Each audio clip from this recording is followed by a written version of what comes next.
Hello, hello, you demons and nightmares, monsters and abomination, ghosts and ghouls. This is Casual Vengeance, and I'm here to tell you stories of the past, the present, and the future, and anything in between. I'm just another skeleton in Necrosis, and today we have two tales of fear. FEAR. Frantic emotional acts and responses. This first story, we will find out if you should fear three thieves or a simple old man who lives alone in an old house. After that, we find out if you should fear the dark, the dead, or your own mind the most. If you like what you hear, then scream! Subscribe for more. And lacerate that like button for a smile.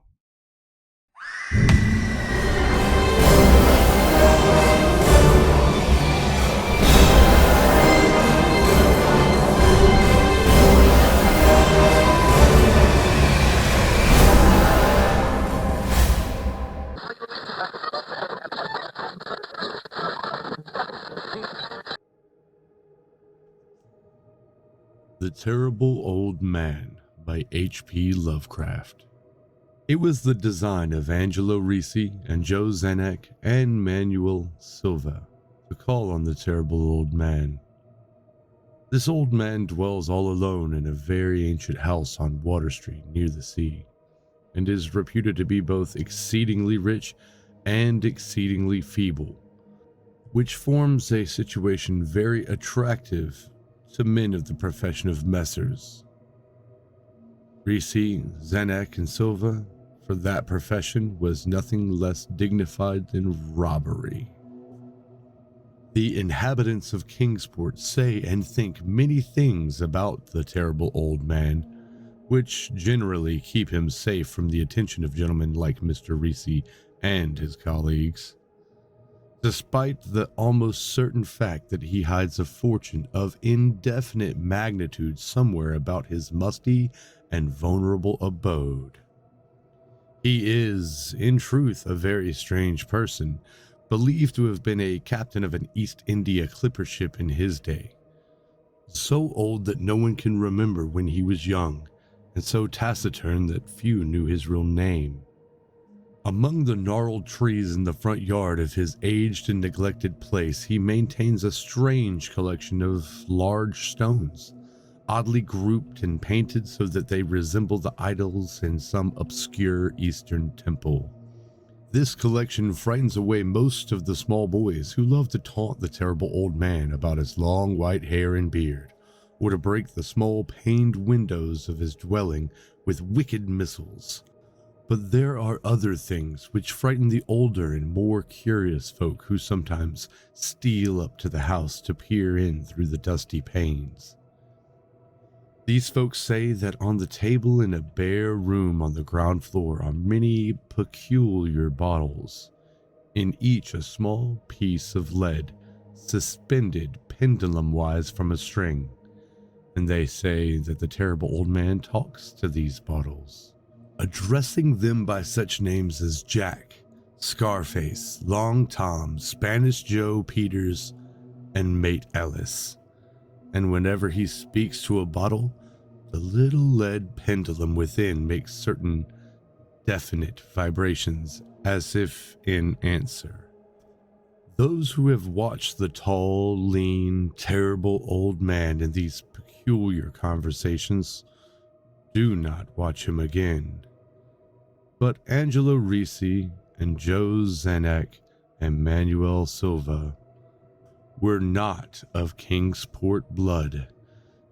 They were of that new and heterogeneous alien stock which lies outside the charmed circle of New England life and traditions, and they saw in the terrible old man merely a tottering, almost helpless gray beard, who could not walk without the aid of his knotted cane, and whose thin, weak hands shook pitifully.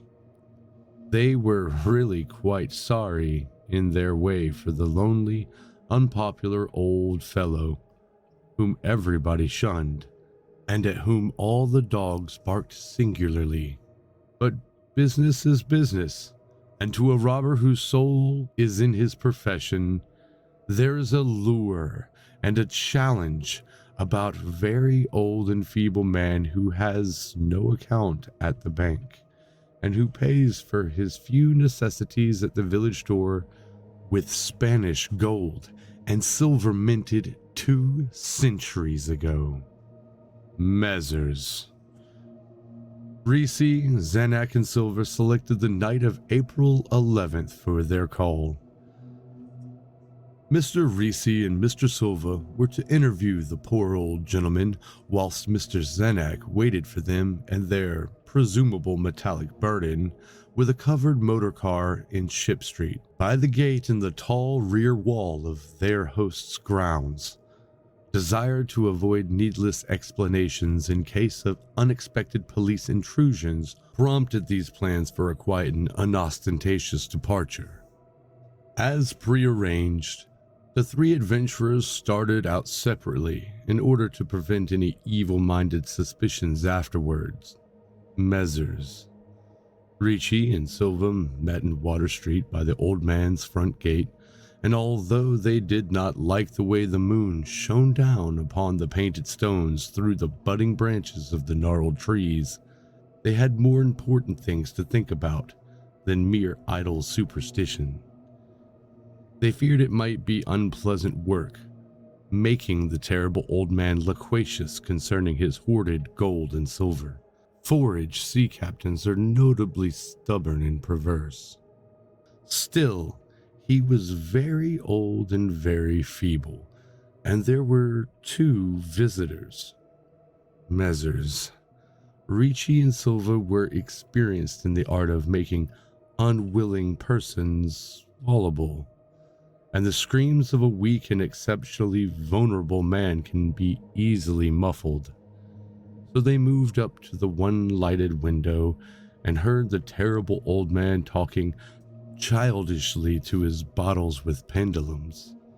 Then they donned masks and knocked politely at the weather-stained oaken door. Waiting seemed very long to Mr. Zanuck as he fidgeted restlessly in the covered motor car by the terrible old man's back gate in Ship Street.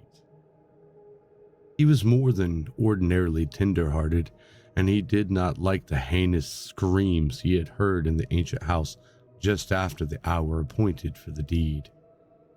Had he not told his colleagues to be as gentle as possible with the pathetic old sea captain? Very nervously he watched that narrow oaken gate in the high and ivy-clad stone wall.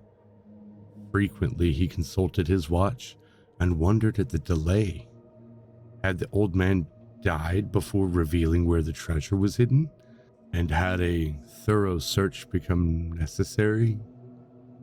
Mr. Zanuck did not like to wait so long in the dark in such a place.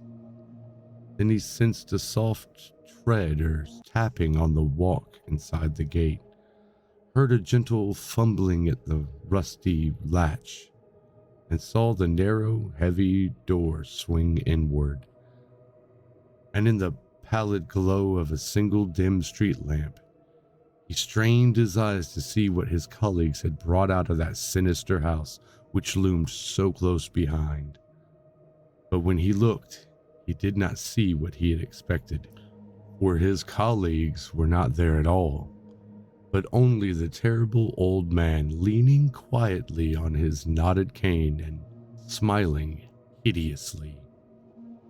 Mr. Zanuck had never before noticed the color of that man's eyes. Now he saw that they were yellow.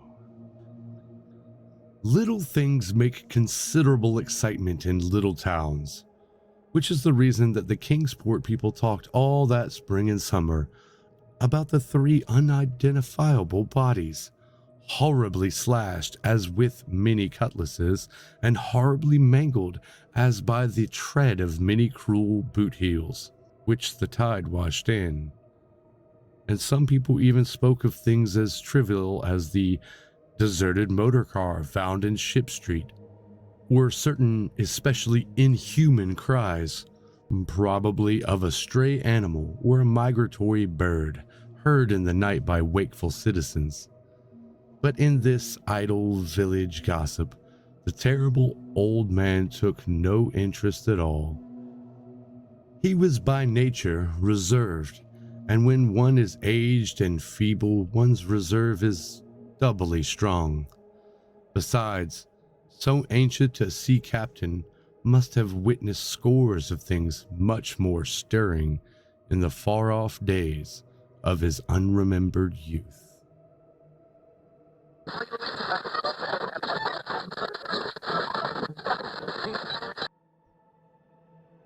The Fearsome Touch of Death. Robert E. Howard. As long as midnight cloaks the earth with shadows grim and stark, God save us from Judas' kiss of a dead man in the dark. Old Adam Farrell lay dead in the house wherein he had lived alone for the last 20 years. A silent, churlish recluse, in his life he had known no friends, and only 2 men had watched his passing.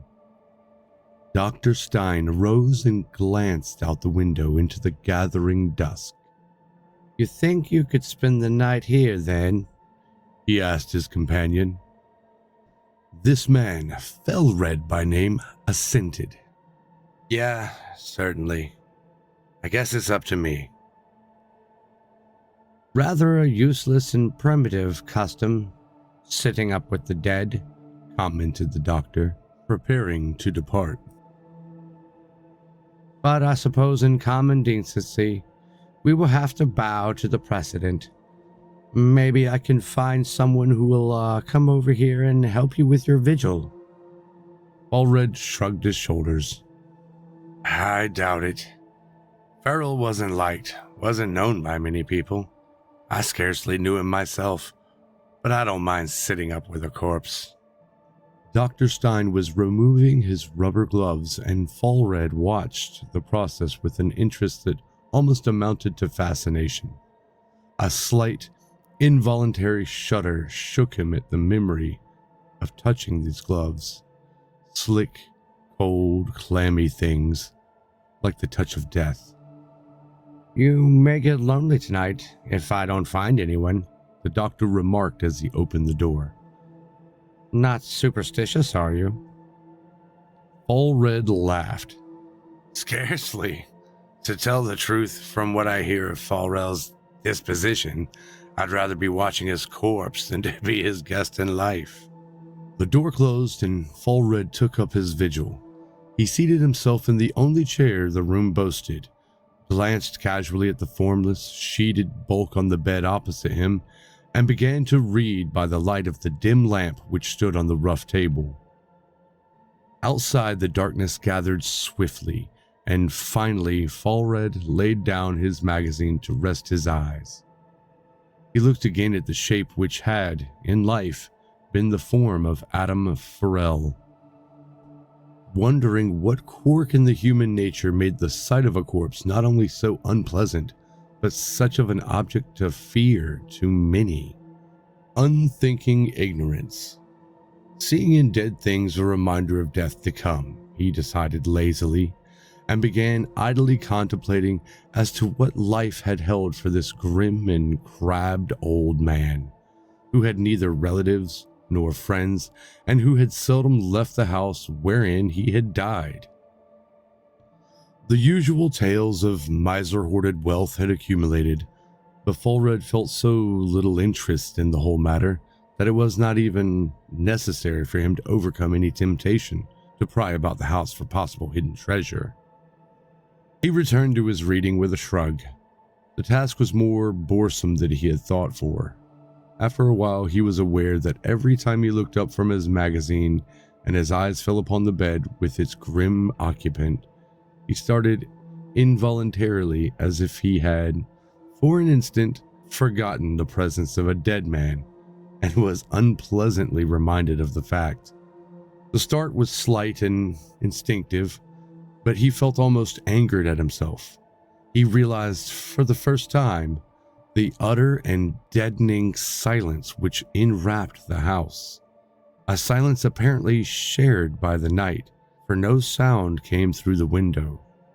Adam Farrell had lived as far apart from his neighbors as possible, and there was no other house within hearing distance.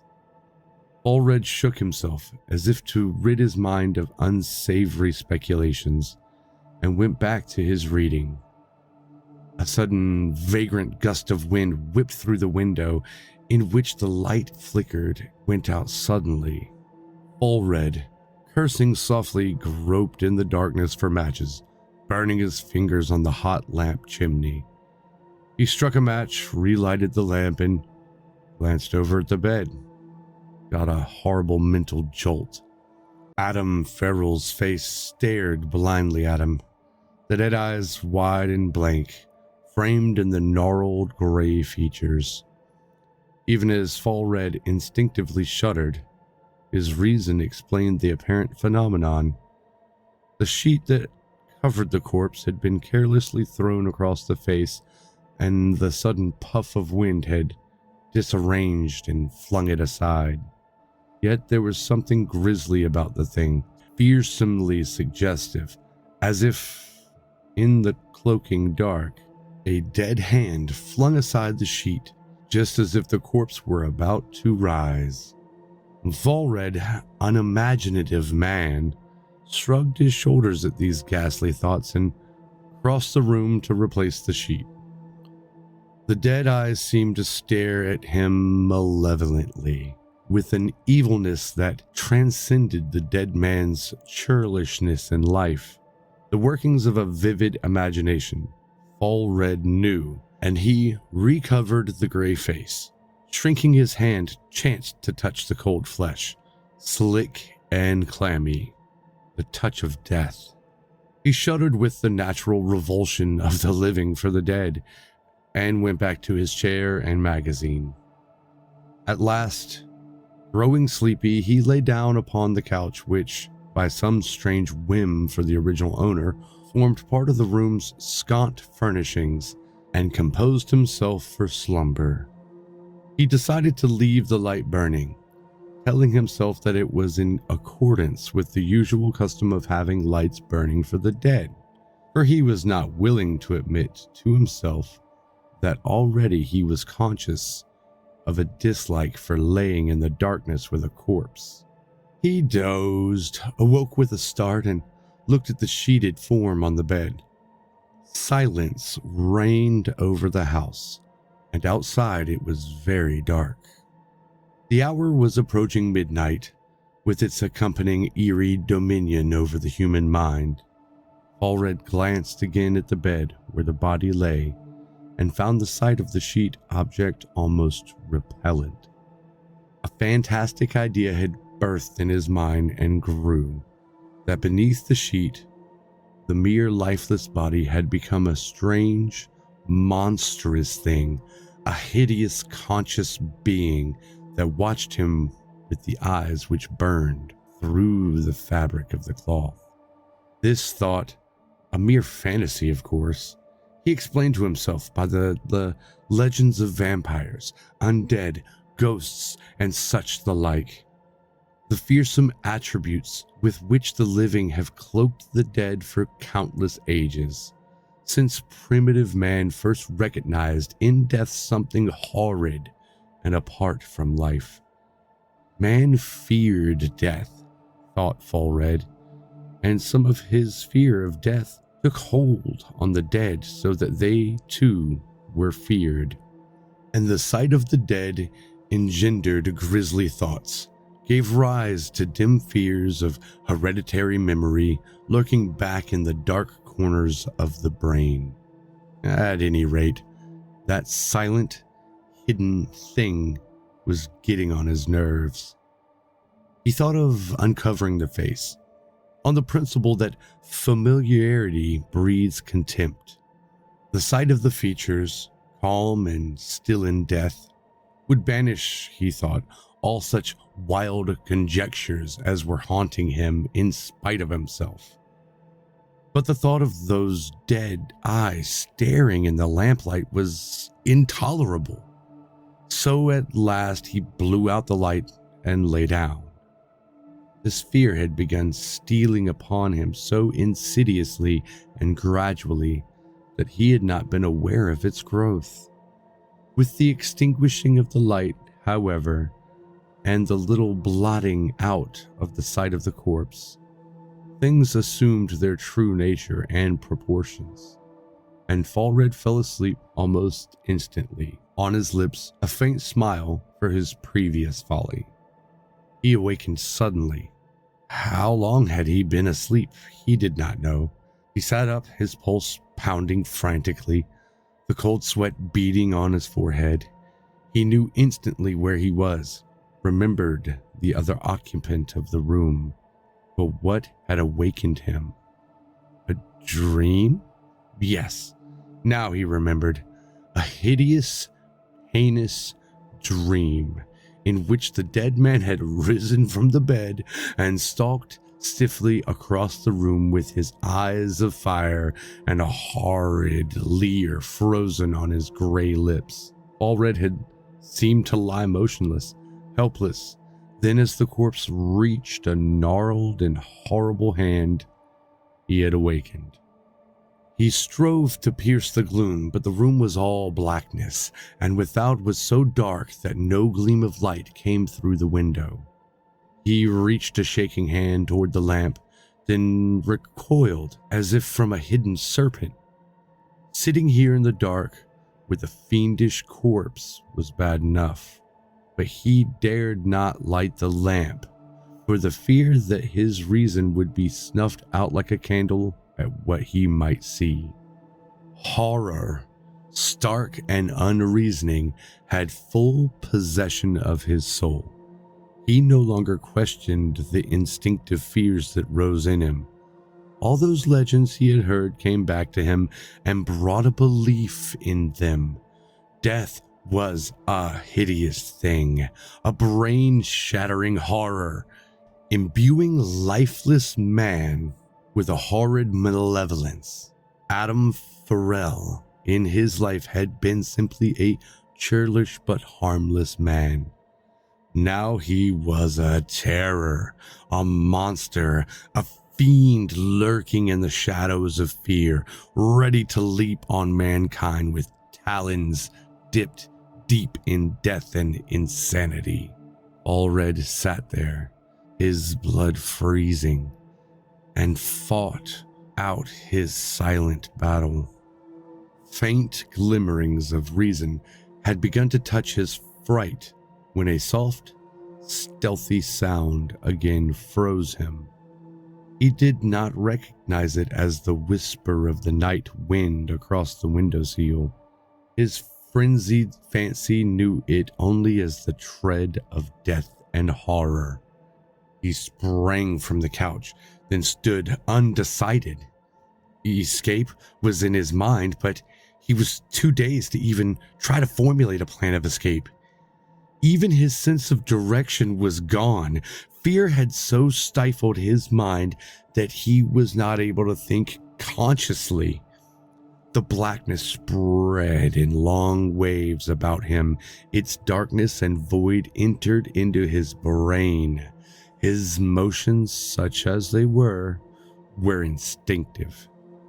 He seemed shackled with mighty chains, and his limbs responded sluggishly, like an imbecile's. A terrible horror grew up in him and reared its grisly shape. That the dead man was behind him, was stealing upon him from the rear. He no longer thought of lighting the lamp. He no longer thought of anything. Fear filled his whole being. There was room for nothing else.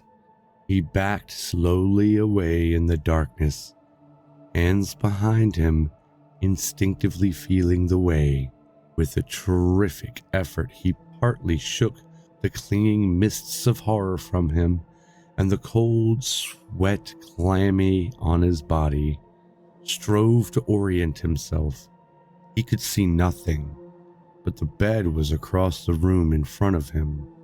He was backing away from it. There was where the dead man was lying. According to all the rules of nature, if the thing were, as he felt, behind him, then the old tales were true. Death did implant in lifeless bodies an unearthly animation, and the dead men did roam the shadows to work their ghastly and evil will upon the sons of men. Then, great God!